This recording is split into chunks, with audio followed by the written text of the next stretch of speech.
അവളുടെ ജോലിയെല്ലാം കഴിഞ്ഞപ്പോഴാണ് പെട്ടെന്നൊന്ന് വീഡിയോ എടുത്ത് വെച്ചേക്കാന്ന് വിചാരിച്ചത്. ചായ ഇട്ട് മുട്ടക്കറി ഉണ്ടാക്കി ഇടിയപ്പം ഉണ്ടാക്കി എല്ലാം സെറ്റായി. പക്ഷേ എൻ്റെ ഹസ്ബൻഡ് ഇതുവരെ ജോലി കഴിഞ്ഞെത്തിയില്ല. കഥക് തുറന്നിടുന്നു, നോക്കിയിരിക്കുന്നു, വന്നില്ല. ഇത് പെരുന്നാൾ ദിവസത്തെ വ്ളോഗാട്ടോ, അതാ ഇത്ര നോക്കിയിരുന്നു. ഇല്ലെങ്കിൽ തുറന്നിട്ടിട്ട് ഞാൻ പോയി ജോലി ചെയ്തേ ഉള്ളൂ. അപ്പോൾ നോക്കിയിരുന്ന് വസന്തം പോലെ ലാസ്റ്റ് എത്തിയിട്ടുണ്ട്. അന്ന് രാവിലെ ആട്ടോ കുറച്ച് റെസ്റ്റ് കിട്ടിയത്, അതുവരെയും ഡ്യൂട്ടി ആയിരുന്നു. അത് കഴിഞ്ഞ് വന്ന് ഉച്ചക്കത്തേക്കുള്ള പരിപാടി ഒരുങ്ങി.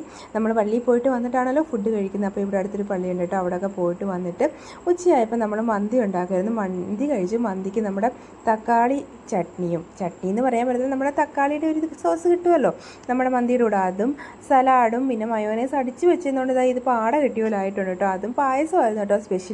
സ്പെഷ്യൽ നമ്മൾ വല്ലപ്പോഴേ പായസം ഉണ്ടാക്കാറുള്ളൂ, അതുകൊണ്ട് സ്പെഷ്യൽ എന്ന് പറയാമല്ലോ. അത് കഴിഞ്ഞ് നമ്മൾ കുറേ റെസ്റ്റ് എടുത്തു. മന്തി നിന്നാൽ മയക്കം വരും, അതിന് കുറച്ച് നേരം കിടന്ന് ഉറങ്ങി കേട്ടോ. ഇവിടെ പിന്നെ 24 hours ഓടുന്നത് കാർട്ടൂൺ തന്നെ, മാഷയും നമ്മുടെ പെപ്പ പിക്കും ഒക്കെ. പിന്നെ വൈകിട്ട് നമ്മൾ ഒരുങ്ങി പുറത്ത് പോയിട്ടോ. പെരുന്നാളൊക്കെ അല്ലേ, കുറച്ച് റെസ്റ്റ് കിട്ടിയതല്ലേ, അപ്പോൾ വെളിയിലൊക്കെ പോയിട്ടൊന്ന് വരാമെന്ന് വിചാരിച്ചു. ഇവിടെ കറങ്ങാൻ പോകുന്ന സ്ഥലമൊന്നുമില്ല, അപ്പോൾ നമ്മൾ വെറുതെ ഡ്രസ്സൊക്കെ നോക്കി വരാം, എടുത്ത് ഇല്ല എന്നൊക്കെ നോക്കാമെന്ന് വിചാരിച്ചു. ഓഫർ അല്ലെങ്കിൽ മാക്സിലും ട്രെൻഡിലും പോയി ഡ്രസ്സൊന്നും എടുക്കാൻ പറ്റത്തില്ല കേട്ടോ. ഓഫർ ഇട്ടാലൊക്കെ ഓക്കെയാണ്.